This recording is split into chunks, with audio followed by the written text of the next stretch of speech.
Oh, snap. Snap. We're doing it.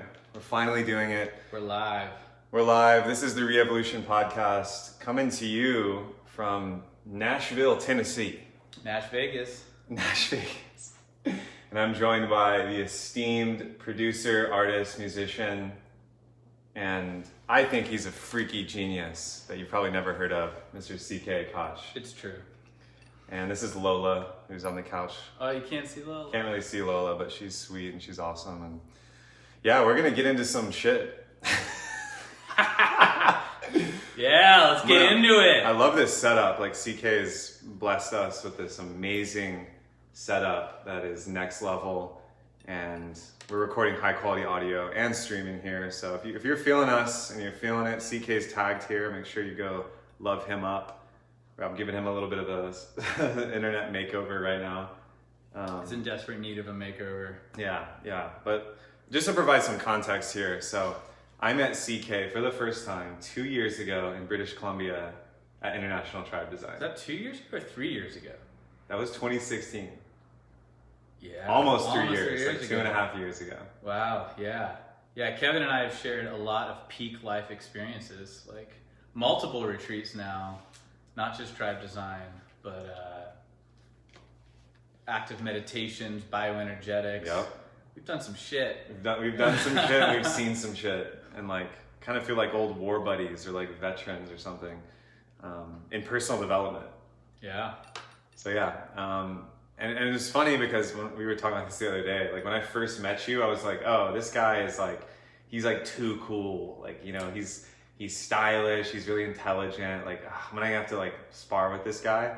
And then you whipped out your guitar and just laid down the sexiest, like funkiest little like folk jam, like string progression. And I was just like, all right. That's right. And then you just started flowing and we were both like, we hit the pocket we're like, in yeah, that moment. all right. Yeah, we're in the pocket together. And I was totally like, who is this LA douchebag, long hair surfer guy? I'm not gonna like him. We're not gonna be friends. Like, that guy and me, we're not gonna get along. Man, the shit we think. Dude, it's so good. It's so good. I would love to just open this up because CK is a producer. And let me get your order right here, and correct me if I'm wrong. Your best instrument is drums, and then bass, and then guitar. Yeah, I'd say if I had to look at it like that, I'm most fluid as a drummer. I've been doing it the longest. Right. Then bass guitar, then guitar player, and then I play a bunch of other stuff. I play some keys. I've seen you drop some vocals too, so I mean, it's out there. Happens. So I'm gonna bring this closer actually. Yeah, I feel like that's gonna be really good. But while I'm doing that, what is the pocket? This is very important. Like What is the What is pocket? the pocket? Well, it's interesting because I was trying to explain pocket to you, and then you're the one who told me where it came from about like pilots when they're in the pocket and they get. Oh, in, yeah. And I was like, and it made so much sense. I forgot about But like that. when you're playing music and when you're like, as musicians like to say, when you're in the pocket, you're just like, you're in the groove. You're in, it's like when you hear, excuse me, when you hear music and you just start moving, you can't even help it. Like that's the pocket, that's the groove. That's like, it's like, it moves with you. You know what I mean? Versus if it's like, someone else could be playing that beat, it's just not, you're just not feeling it, it's not making you move, you know, 'cause Right. it's not the pocket. Well, and as James Brown said, you can't hold no groove, you ain't got no pocket. So that's it. Just truth. For anyone listening, like you know the pocket well, and you probably listen to it daily in your favorite pop songs, where you are moved spontaneously, you hit that flow state, the bass drops, the chorus comes in, you're just like, you get that, like that's the pocket. And it's important to both be able to locate the pocket, but be able to stay in it as a musician, as a singer, and really as a human being. I think this is way bigger than music, but it's a good place to start. So It's a state of flow. yeah, it's a flow state. When we've had moments when I'm just playing and you start flowing, and then it just locks in, like that feeling of like, because we might be going for a while and it's like it's good, but all of a sudden it just shifts a little bit. And you're like, oh yeah, that feels fucking great. Like, Right. Yeah. And you know the feeling, it's like unspoken. Like it's, yeah. Wow. So I want to dig into a little bit of your philosophy. Like we've already, just to be clear here, Familia, we've already had like 4 to 5 hour long podcast quality conversations yes. before we ever hit the record button. So this Yes. is like attempt 6 or something. We just need a reality TV show camera guy just following us around. Like even this morning we had a gnarly drop in about 10 or 11 complex topics. But I want to get into a little bit of your philosophy around music, because you came up in like the Athens, Georgia music scene, and you've been a part of a lot of bands, and you've produced a lot of bands. Handful, yeah. I've been playing music for very, very long time. Became a drummer when I was like 13, and in high school, I was in punk rock bands. My first band was straight up. I'm trying to imagine punk rock CK. Oh man, skater punk CK, big baggy jeans. I was in a band called the Generics, and we were straight up like dark Green Day, but like darker, because Green Day is not very dark, but they were like my most favorite band ever. Yeah, dude, and I was, Christian rock bands to folk bands. I've done it all to a certain degree. And then, in Athens, Georgia, had a band for many years called Electavillain, where I played bass, and we were like this like Radiohead muse, like real powerful with like really great vocalist a buddy of mine would sing on top of. And then, in Athens, I probably played in at least 30 bands over like 10, 15 years there. That was an interesting Freudian slip. Did you get paid while you were playing? Oh, no, I barely know what that feels like. It's hard for musicians. And then, produced some artists, and this has just been good friends of mine. My friend Lyra Lynn, who's an amazing singer-songwriter. I helped kind of co-produce with her first record and a little EP afterwards. And then I was her touring drummer for many years, and we started a little record label around her in Athens called Slow Record Studios, which you can check out. It's about to shift to that channel being called CK Makes Music. Yeah. If you go on YouTube right now, you can find CK's work under Slow Records. Yeah, Slow Records. We've been pimping him out. Mainly he's been doing it. I'm just a consultant here. CK Makes Music, and his Facebook page is tagged here, so I invite y'all to follow him.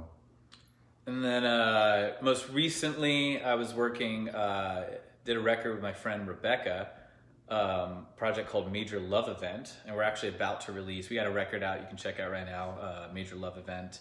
Go to Spotify. She's a piano player, singer, amazing songwriter, and we're about to release a new EP in the next week here, actually. Nice. Of a new record, and now. Yeah, and then philosophy. I don't know if I have. Yeah, you just kind of gave your portfolio, which I love. But so like me, for example, I'm a good example because I just showed up at your house in Portland last year on this crazy travel journey. I was about to go to the Oregon Eclipse Festival, and I was like, let's just make a track.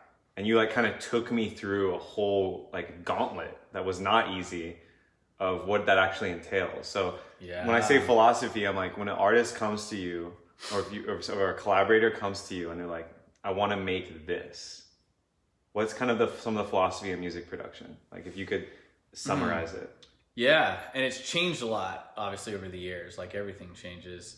And now, I used to be so much more into like the technical aspects of things, and it had to sound a certain way, and you had to use a certain microphone, and blah, blah, blah, and like, shit doesn't really matter at the end of the day anymore. Like I got my dream studio years ago, and then I realized I didn't need it, and I was more focused on like that aspect of it. So now I realize what makes good music, what makes good albums, what makes a good track is like it's more about capturing magic, and it's about getting the artist actually in a headspace and a state of flow. And the pocket. The second that red light comes on, whether it's audio or video or whatever, it's like our state changes, when we're being witnessed and we're vulnerable. And what makes a great fucking performance or song is being able to sit comfortably in that vulnerability and then just deliver. Because I feel like what an audience member or a fan, what they want to hear is they want to hear someone do what they are almost afraid of or can't. Do you know what I mean? Oh man, I wish I could flow like that. I wish I could be that bold or that much of a rock star. It's just like not giving a fuck. Yes. So now that's when I'm in the studio. All the technical stuff matters. I'm really into high quality audio, high fidelity. So that's part of it. That's the engineer's job. When it comes to like working with the artist, it's really just about getting them in the headspace to perform and like really like create magic. Like when I hit the record button, I'm just waiting. I'm like, you know it when it happens. You feel it. It's like, ooh, that was good. Right. Like that, you know. And even if it's technically off, if there's passion behind it, you know, you can work with it. You can totally work with it. Yeah. If you go back and listen to some of the old records too, when they didn't have the tools and the digital aspects and stuff, sometimes you only got like 3 takes, and like that's all you're gonna get. Right. You know.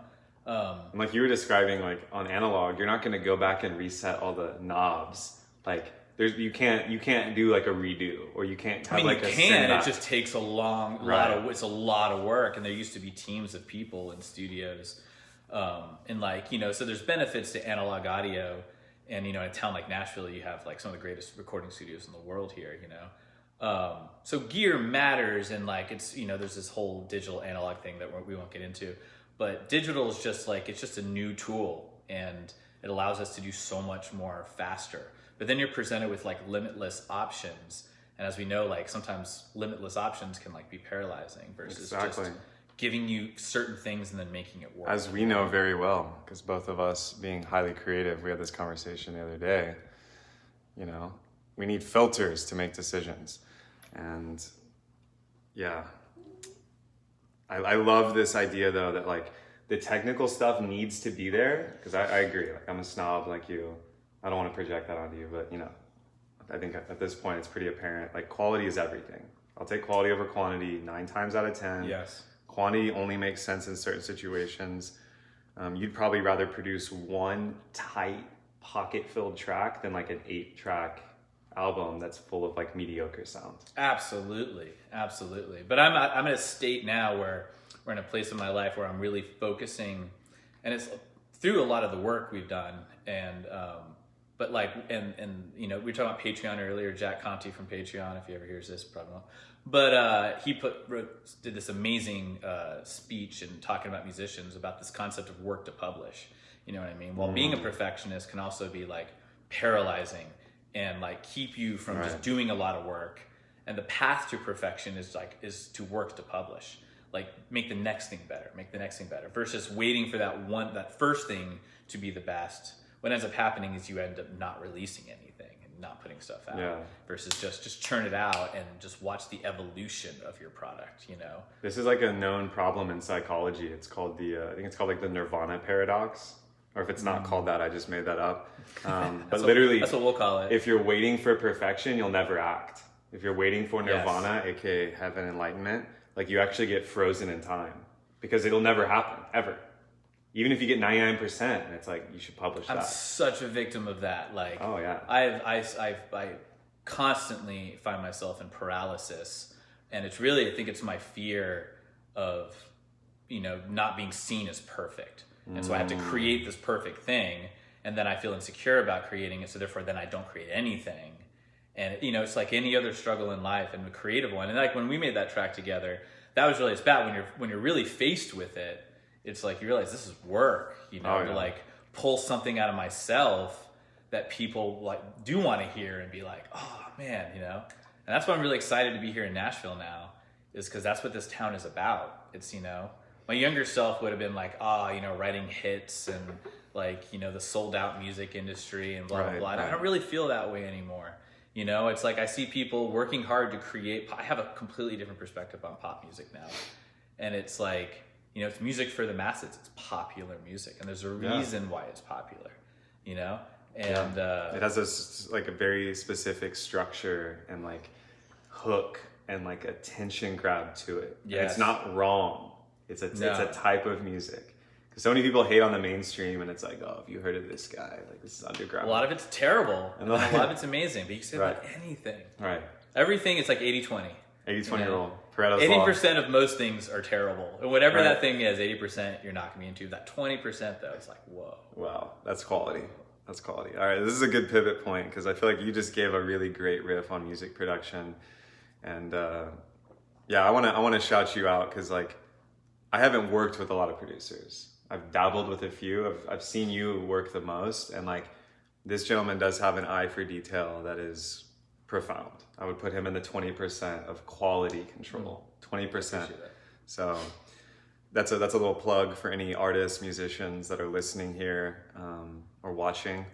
If you're watching on the stream, like hit this man up. He's tagged.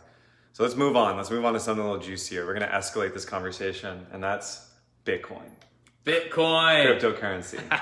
So this guy's my other passion. This guy's my resident expert and financial advisor for crypto. Ooh, I am not a financial advisor, just to make things clear for those are my purposes. words. Those are my words, and it's not true. But but no, I remember this was right before the first bull run, or the first mega bull run last year. We were in Florida doing an Osho bioenergetics training. Yes. And we were just getting rocked on the daily, waking up before the sun and just pushing ourselves to the limit. Meanwhile, Bitcoin had broken 6K, then 7K that week, and it had just started popping off. To where I wasn't even paying attention. You were. I was watching it because I just bought in that summer. But that was the beginning of what the last year has been. Wow. Yeah. And cryptocurrency, I guess, as a topic, because another big passion of mine, I was able to get into crypto early because I had a close friend who was a roommate of mine many years ago. When I say many years ago, I guess 10 years ago now or something, early days of Bitcoin. He was mining Bitcoin and was trying to explain to me and get my head around it. And it takes a while to understand what this new technology is because it's so different. It's so disruptive. And it's but how and why would, and then I was listening to the first, when podcasts were just getting popular again, I started listening to the Let's Talk Bitcoin podcast, which is this is 2011, 2010. This is super early. Bitcoin's under $50 at this point or something like that. Wow. And so I really was able to do it. And then I accumulated some coin at that time, and then as we talked about, I infamously sold too many Bitcoin way too cheap. I let go of that. Hindsight's 2020. Hindsight's 2020. You don't have to carry that. No, I fully have come to terms with that. It's cryptocurrency. So I guess we got into it, and then I went home and I started studying it more, and I was I'm going to look more into this crypto thing. When you see an asset go 85,000%, it's just you can't not pay attention. Right. It's just what's happening here? What is happening here? And I bet there's people watching or listening, and maybe a lot of people probably feel burned right now. Yep. And I bought Bitcoin or whatever coin they got into, and it's down 95% right now. So over the last year, I've spent an exceptional amount of time learning to be a trader, learning to trade markets, started trading cryptocurrency, started looking into the fundamentals, trying to understand the technology a lot more, and then we would riff on that a lot, and we'd have deep conversations. This time last year, we were in a frenzy. Oh yeah, because it was exploding. Well, the market was in a frenzy, and when the market now, what I've learned is when the market's in a frenzy, that's the worst time to get into the market, right? And markets work on this reverse psychology. It's when everyone's getting in, you should be getting out. When everyone's getting out, right now, you should be getting in. It's counter trading what the herd mentality is doing. Because when it comes to markets, the herd is usually very, very wrong. And yeah. What to say about it? Well, I think so. I haven't talked about this a lot on any of my channels, so this is a good opportunity. I've been waiting for this, and synchronistically, someone reached out to me in a private message and was like, "Can you talk more about crypto? And can you bring more guests in about crypto?" So this is a great moment for anyone listening to this podcast or watching this. Let's reel back and talk about blockchain. Okay, what it's built on. Can you give a succinct riff and explain to me I'm 5? What blockchain is and why it's important. I will do my best, because here's the thing. There aren't any real experts in crypto. Right. There's the people that are developing and they're creating it, but they're becoming experts in what they're creating in the moment. Most of these blockchain technologies don't even exist really yet. They're still theoretical. And, this is the best way I've came to think about the true value of cryptocurrency. Let's say cryptocurrency is I'm going to sit up here. Hello. Oh shit. Cryptocurrency is almost like the first application of blockchain technology. Right. Bitcoin is the first of that. But right now, we can each have our phone, and we can you can be on one side of the world and I can be on the other, and we can literally look at each other in the eye. And instantaneously, and I can share information with you, and I can share videos with you, and it's back and forth, and we can do it over an encrypted network so no one else is involved. And we are there. And now I can just through my phone be like, okay, here's $1,000. And it's immediately to you with no banks, no one in between. It can be over an encrypted, safe network that's unhackable. And we can now exchange value in the same way we exchange information. And that is just so powerful. Like, you can't beat that. Like, if you want to send $100,000 to the other side of the world, you're going to go through like 4 or 5 banks. You're going to pay fees the entire way. It'll take days. Right. And then everybody knows what you did. Like, there's no, based on all the regulation, but now we're going to be able to just do it between each other. We become our own banks. Peer-to-peer finance. Yes, it's like in the same way music became peer-to-peer. We had Napster, and now we're like, oh wow, we can just share the files amongst each other. Right. When you're downloading on like Napster or something like that, you're actually pulling information of that file from millions of people, right, and not just one. And this is the kind of the same way. So blockchain is a ledger that everyone has. Right. So we all have the ledger. So every time something happens, we can all see all transactions. We can always, and let's just talk about Bitcoin here as like, we'll sum up Bitcoin in like cryptocurrency in that aspect. It's a public ledger that goes on forever. So every block, it's like, so every transaction is there, and everyone who has a wallet can access it. And people think it's more anonymous, and it's really not. It's actually more transparent. It's way more transparent. Way more transparent. Because you couldn't do this for like Bank of America. Like, they're not going to show you the ledger. You have no idea what's going on. Right. I mean, Deutsche Bank, the largest bank in the world, is like under massive criminal investigation right now. Like, massive. Like, check that out if you want to learn about how crazy the shit's going on in the world right now.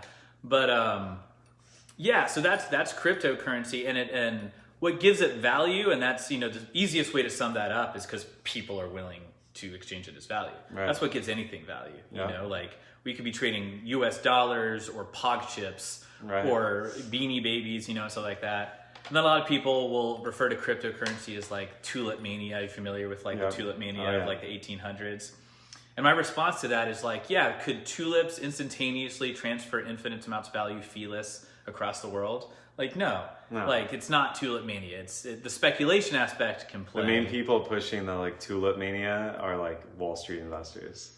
Yes, who are secretly buying shit tons of it. Who are buying from the fear, uncertainty, and doubt created by that, are buying more crypto. Like, this is how it works. Anytime you hear anybody on TV say Bitcoin is dead, whoever just said that has their financial advisor buying a ton of it because they're trying to push the price down so they can get more. These people are not stupid. They know what's up. Right. I mean, Wall Street, as of right now, the New York Stock Exchange is releasing a crypto exchange called Bakkt. It happens next month. There's ETFs coming. Goldman Sachs is involved. Like, this is real. This is here to stay. This is not going anywhere. It's just going to infiltrate our lives more and more and more, to the point where blockchain technology will just be in our lives and we won't even know it. In the same way we use email. We have no idea how email works. Right. Can you explain HTTPS to me? Right. Do you know what I mean? And the layers of the web? No clue, but we use it constantly. Right. It's a huge part of our lives. And if it was taken away, we would all like feel that. Like, it wouldn't just be like, oh yeah, no more email, that's cool. It's like, no, this is massive implications. And so just like when the internet came out and like the first web browser, there were tons of people at that time, and you can go back and read newspaper articles that are like, this is a fad. Like, people love the library. Why would they want a web browser? And it's like, people that I hear talk shit about crypto, like, and I love those people in my life because they keep me balanced.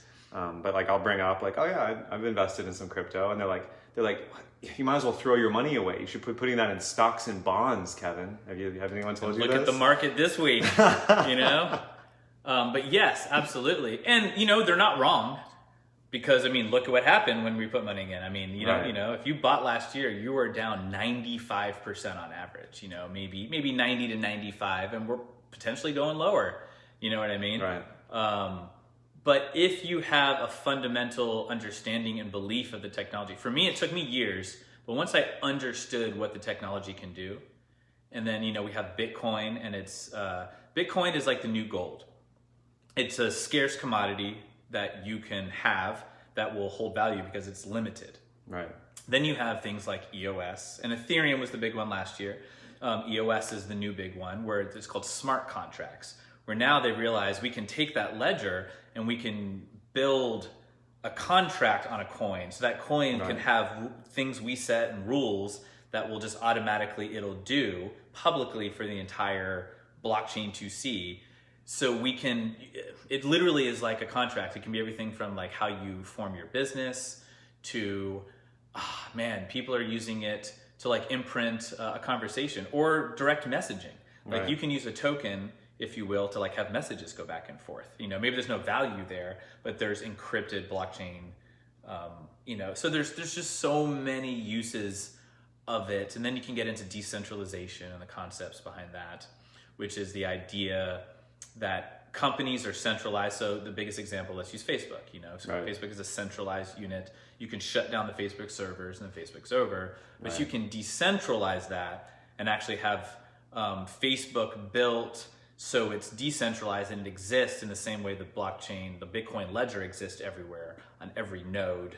And see, this is where it gets, it's hard. It's like, it's even hard to describe it, but these are the things it can, it can promise. And as a musician, I'm really bullish on the idea of how it's going to affect the music industry and content creators. Bingo. So it allows us to have things like Spotify and YouTube, but again, decentralized, where you don't have a central organization taking the majority of the profits, but it becomes more peer-to-peer, but the user interface is the same for the consumer. They don't know the difference. Right. But, these are examples of really powerful use cases for it. And I think this is what a lot of people probably want to hear about Bitcoin and crypto. It's like, well, but no one's buying things with Bitcoin yet, Well, until Amazon.com accepts Bitcoin as payment, and suddenly we have a revolution overnight. This is true. And people are buying things with Bitcoin, like maybe not, every day, like their cup of coffee. Home use goods and like food. But it's not like an everyday transactional thing, but we're seriously not far from it being that. And it might not be Bitcoin. We don't really know what it's going to be yet. Right. Bitcoin's like the MySpace. It's the first mover. Yeah, and this, I think of Bitcoin right now as like the store of value, and it could end up being something different, like but you're going to buy it because there's only going to be less and less over time, and we're still mining, and we don't even have the technology to mine the last Bitcoin because the hash rate is going to be so incredibly difficult to like do the math to get that last Bitcoin. It could be hundreds of years from now and cost billions of dollars to do, not even which is why I didn't used to believe, but I very much believe the value of one Bitcoin should be at $100,000. I'd say within the next 2 to 5 years. Again, I feel like I'm good at picking winners, but I'm terrible at timelines. I thought it'd be this year, and it's definitely not this year. But $100,000 easily within 5 years, and $1 million easily within 50. That's kind of where I'd throw the timeline out there. And I used to not believe that until I started digging in to understanding the economics behind it, and then you realize, how easily it can get to 50,000, 60,000, 100,000. Well, it jumped almost to 20,000 last year. What did it open in 2017? Do you know numbers on that? Like it opened around I think it peaked at the beginning of the year, close to 20,000, like 19.8, and then it was like down to 17, and now today we're like around 4,000, going as low as almost 3,000. We could potentially still go to 1,000. Like it could go to zero. I don't think it's going to go to zero, but it could. It could go to $1 before it goes to $100,000. But that's just how markets work, right? And that's because it's all based off a speculative. At the end of the day, we're not using it day to day, so you're pretty much just placing a bet. That's all you're really doing right now. It's not really investing yet, unless you have enough knowledge to be like, okay, I'm investing. I feel like I'm investing. But for most people, you're placing a bet in a speculative nature. Right. And this is like, I guess if I could sum this up, and this is my personal opinion, it's probably different than yours. If you talk to somebody, in the early 90s, and they had Microsoft or Apple stock, let's say, and they sold all of it because they're like, well, Mary Jo, this is just kooky. I like the radio.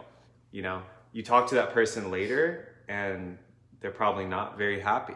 They're probably like, what the fuck was I thinking? Same thing if you bought Google stock, and then you're like, oh yeah, Ask Luke Hall and Ask Jeeves are actually going to be the big dogs, and then suddenly, they blink their eyes and they had assets worth hundreds of millions of dollars. Skip ahead 10 years, I believe Bitcoin's the same way, and it's still a great time to get in. It's not like It's never a bad time to get in. There you If the go. price goes lower, you buy more. You know, you should never invest all your money at once. Right. If you got $5,000 to put in, put $100 in. There Wait you a go. couple weeks, put another $100 in. Boom. You know, just like slowly. Most people see it going up, and the fear of missing out. You know, markets are emotional, Right. and fear and greed. That's kind of all they are. But if you can learn to control that fear and greed, and approach the markets more reactively and more with less emotion and with more logic, I love that. you can really. I mean, the markets are there for you to make money. I mean, they're also there to take your money. So, but that's like how we're going to get rich off Bitcoin, which is what most people care about. But really, cryptocurrency is going to, you know, allow banking to the unbanked of the world that is too Right. poor to have access to Right. banking. You know, Which they is have exciting. cell phones, and now they can trade They can amongst do each micro other. loans and these micro smart contracts. There's so much. Like you could do the idea of getting rid of when you remove currency from capital control of the governments, it's just less control they have over you.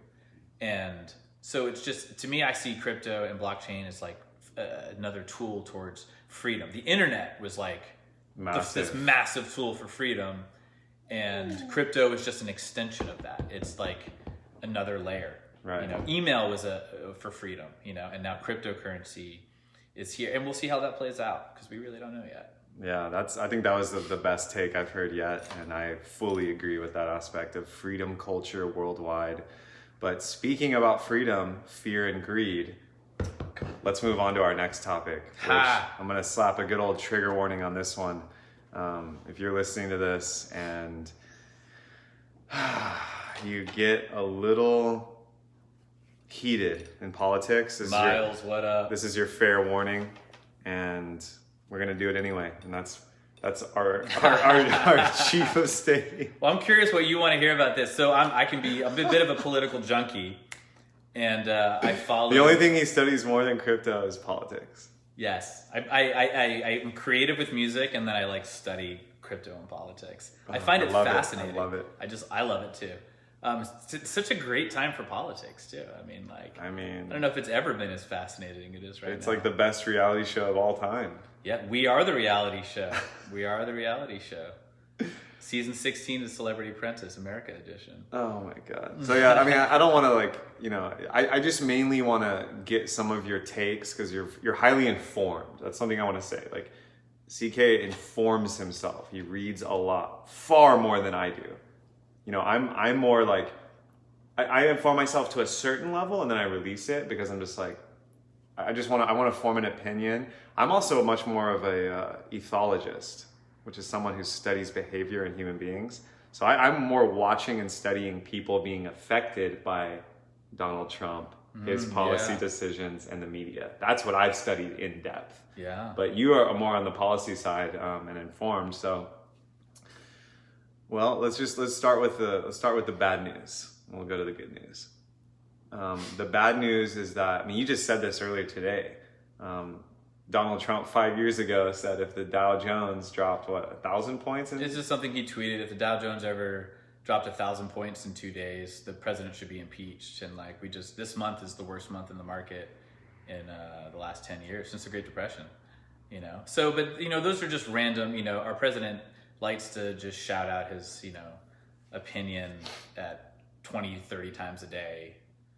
Yeah. I'm not even sure where to go with this because I feel like I'll just go on like a Trump diatribe here. But what's your question? What do you want to know? So my question is, the bad news. Like, what is the zoomed out implication? We'll remove a lot of the emotion of this man being elected as president for the American, let's say, economy, culture, and like vision of the future, right? Because I think let me put some context here. And this is just my understanding, which may be that of a pleb.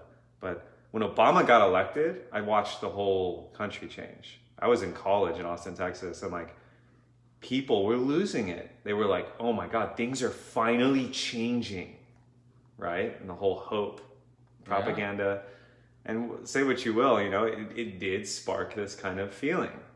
And then what happens? How did we get here? How do we get here? Well, here's the thing. This is where America is right now, it's complex because Trump, who I definitely do not support, and I definitely am not a fan Understatement of the year. Understatement of the year. I mean, I think he's a child. I mean, I'll try not to go too harsh. But Trump has taught me so much. Let me try to spin it a little bit. There we go. Let me tell you about what I've learned. I've learned that no matter how you feel about government and politics and things like that, who we decide is our leader and how they represent themselves as a person, this is why I have mad respect for Obama. Because Obama always brought his best self.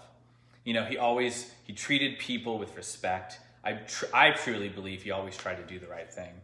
I don't really believe in this underhandedness of all politicians and they're all the same. I used to buy that. I don't buy that at all anymore. I see government now as a collective of people with every, what is in Latin, they have a certain term, there's as many opinions as there are men, So it's Congress and government is difficult. It's difficult to govern people, especially a country as diverse as ours, But what Trump has taught me the power of leadership, because who he represents, who the leader is, empowers the people, So I feel like Obama empowered a lot of, the minority communities who were so oppressed. To actually see someone be a leader that looked like them was strong and very bold. And then so Trump, on that same effect, to see someone who's just so blatantly racist, who's just so the complete and utter lack of personal responsibility. I mean, I think you used the words bankrupt in personal responsibility. Right. That I've seen in people, not all people, but a lot of people, they feel empowered now. You're like, oh, you know what I mean? Because they see someone get to a position of strength by being morally bankrupt. And so I've learned a lot about the power of our leader and what they represent. The state, I think we're all aware of, the global crisis that we're in from an environmental standpoint. I mean, Sure. The scientists are literally screaming it to us. They're like, hey, things are getting really bad and they're just going to get a lot worse. And then our current, the people who are in control literally remove the words climate change from websites. In the state of Florida, Rick Scott. It's like we're living in a Rick and Morty episode. It's just crazy. I mean, it's just and I just said these are. So this is the point I was going to get to earlier. You were saying what we've become. This is actually what we've always been.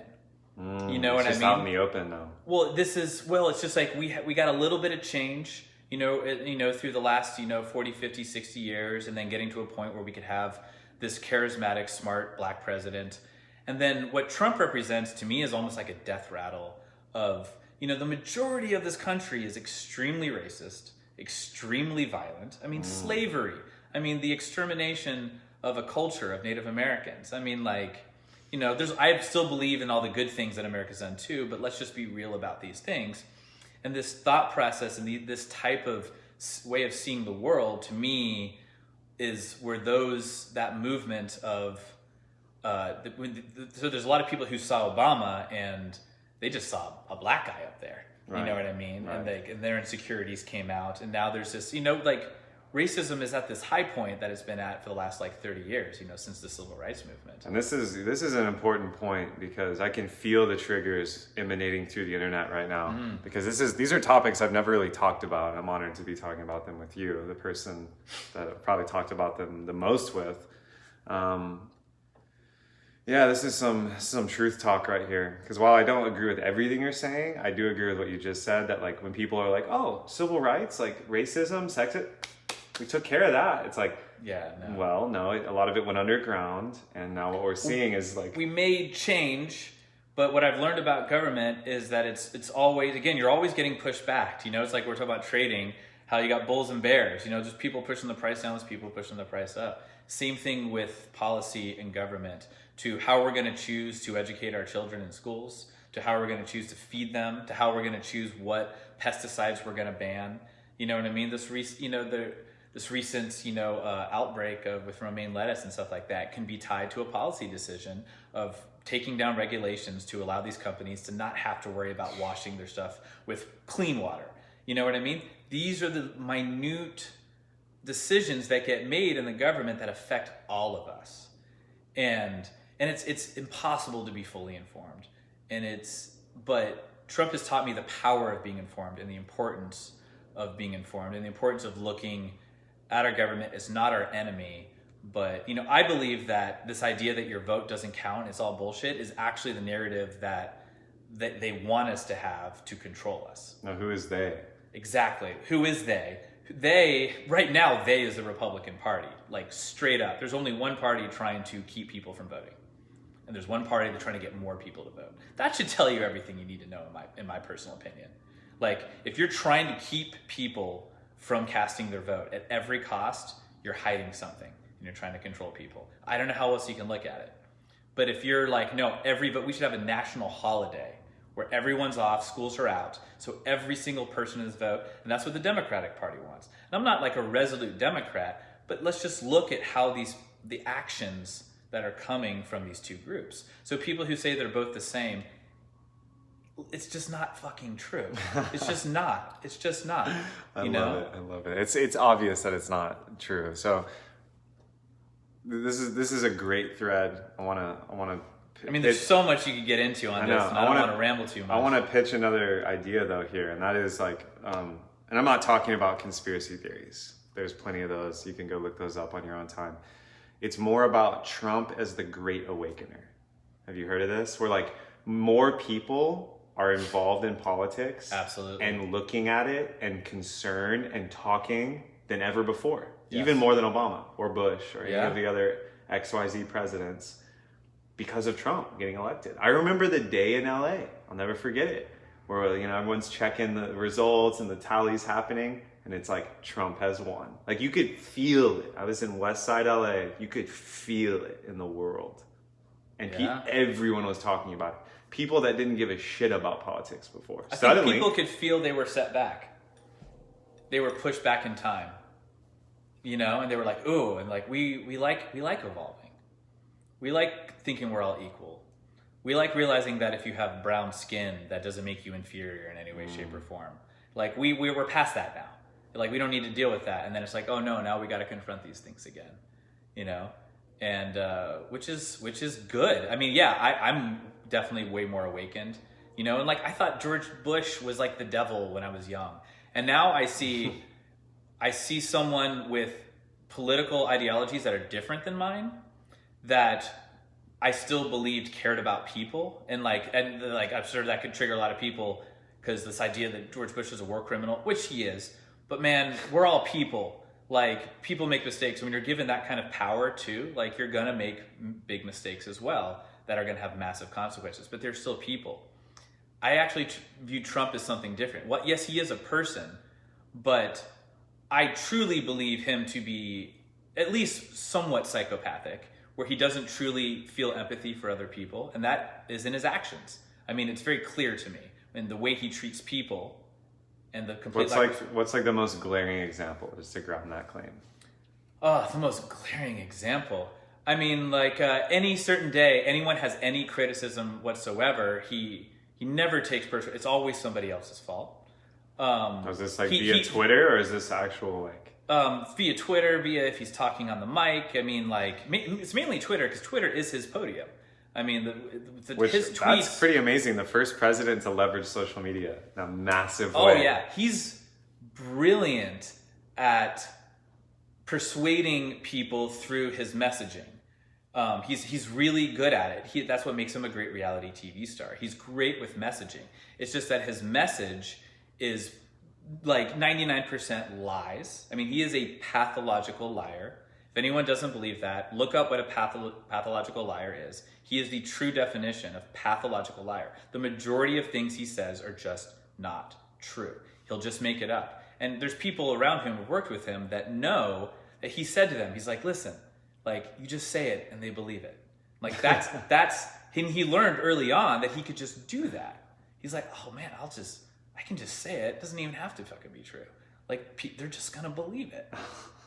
And so it's not that I have contempt for people who believe Trump's narrative. It's that Trump has contempt for people that believe his narrative. Because he knows he's full of shit. And then he knows that he's using that fake news, as he likes to call it. He likes to call real news fake news, and all his real news is fake news. And not that there isn't like some gray in between, but it's not 50-50. It's not equal. The other side wants you to believe that we still need to debate global warming. We don't need to debate it. We need to take action on it. But by keeping the idea that there needs to be a debate, delays action. Right. And what they're trying to do is delay action because the powers that be, we can get like this isn't conspiracy theory, the banks, the oil companies, the 1% of 1% of 1% controls our resources in the world, and they're the ones who need to change. You know what I mean? Like, we can recycle, but man, that barely does. Well, I mean, this anything. is one of those red pill moments where, like, when people are like, in LA and San Diego, it's like there's a drought. Like, really, like, dude, turn off the shower. Like, are you serious? You're gonna leave the sink on for a little longer for the dishes? Like, do you know what we're in? Like, I remember when people would like really hit me with that. Not that I was like wasting water, but like I definitely wasn't like fucking trying to be religious. And then I looked up a stat: municipal water use, which is every home, every small business, 18%. Where does most of it being used? Industrial manufacturing. Yes. So when this is an important point, and I wanna like full circle after this. I half agree with what you said.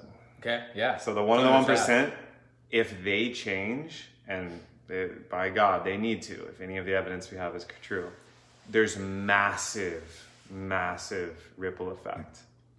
But we also need to change because they're in power because of us on some level. Yes, we have the power. Exactly. But we've put it, this is the top of the pyramid idea, and this is the idea of who controls the resources, and then money is even underneath that, controls the planet. And if you follow the money and you follow the resources, they trickle into the hands of X number of brands, corporations, individuals, and families. Again, this isn't a conspiracy idea. I love that we're getting into this. You can verify a lot of this with a very simple search online. Like, you don't even have to go into a super intense, wormhole of conspiracy. Like, this stuff is public knowledge on government websites, like literally. And we're not here to convince you of that, but full circle. Like, these opinions are my own. I'll be clear on that. Totally. These opinions are my own based on my analysis of the information that I choose to look at. I think it goes both hands. Like, they need to change, obviously. Like, Brazilian government, like clear cutting the rainforest. This is a terrible idea. These guys need to do some work, like some bioenergetics, or like they need to have some forgiveness with their lover that they're hurt not them. going to. Well, they're not going to unless we all do together and then demand it. And if that doesn't work, then we have to hold them accountable. Yeah. Right now in France, and I do not know all the details of what's going on there, but I do know about France. I'd be interested to hear some people are this is actually pretty good. I think we should take this one. Lisa says, if ever there was to be a time of celebration of the individual as the mating greeting of democracy, it would be to open election day to all by making democracy a national holiday. Isn't that so obvious? It's so obvious. And so let's be clear. Right now, just as a fact, the Democratic Party and people like Bernie Sanders and people like Beto O'Rourke and people like I say the up and comers. Bernie's hardly an up and comer, but he represents something so amazing. Just because I truly believe he cares, and I think that's why people resonate with him. He cares. These people want that, and then right now, the Republican Party. And I'm not trying to just shit on the Republican Party because I resonate with a lot of aspects of conservatism and certain aspects of that, but they're doing everything they can to suppress the vote. Particularly in areas where minorities live. Because they know that minorities a lot of time vote Democratic. They're trying to make it so the poor can't access it. In Nebraska in this last election, was it Nebraska or was it Kansas? Somewhere like that, like where the Native Americans were, they closed all the polling booths and they made like one out of town. That was like the only place you could go vote. So that should give you all the information you need to know on who really cares about who's actually choosing democracy. Right. You know what I mean? And democracy is messy. It comes with all kinds of shit and it never makes everyone happy. And that to me is part of getting older, is realizing that. I'm much less idealistic than I once was because I realize how messy the process is. But that also makes me believe in it even more. Well, that's a beautiful thing. is to stick with the process despite it's messy. This goes for romance, personal development, building your body, training your mind. Fractals. And it turns out, yeah, it's all fractals. And all the things we talked about here today, music, cryptocurrency, and Donald Trump, and the democratic process are all fractals of this process of being a human being and learning what makes sense for you, what makes sense for your evolution, your unique development as an individual, with knowledge that you're in a collective too. And that there is a harmonic there. There's a harmonic. And I think that would be my kind of sum up here. And I want to point out too, I want to speak something out there, especially for those tuned in on Facebook right now. Simone or Simon says only slaves vote. It's an interesting one. We're not going to open that can of worms. I see, Simone. I would say the opposite. I say slaves are the ones not voting. Well, that's just my personal take. Straight contrarian. So I have a theory right now I want to release on this podcast and stream. We have 2 live viewers. Like maybe a week ago, that would be 20. And I believe Facebook and the algorithm, and I'd love to be corrected if someone has knowledge on this, is actively throttling my reach and has been for some time. But you don't know. I don't know. And despite that, I'm going to create even more content. And I'm so appreciative of everyone that is part of this content and is here joining and listening and watching. And I appreciate all of you deeply. And I actually appreciate you too, Facebook, for this epic platform. So I want to be friends with the AI. And I appreciate you let me rant and ramble on my opinions. It feels good to get your opinions out, doesn't it? It does. And that's the last thing I want to say is CK makes music. Find him on Instagram. He's tagged here on Facebook. He's going to come out into the world very soon. And if it isn't clear and apparent, he's intelligent. This guy's helping me. And skilled in his delivery of knowledge, of music, and of everything sound. So check him out. We're going to end the stream here. Love you all. If you felt us, I invite you to share this with your tribe or tag somebody who might benefit from this knowledge. Cheers. Ciao, fam.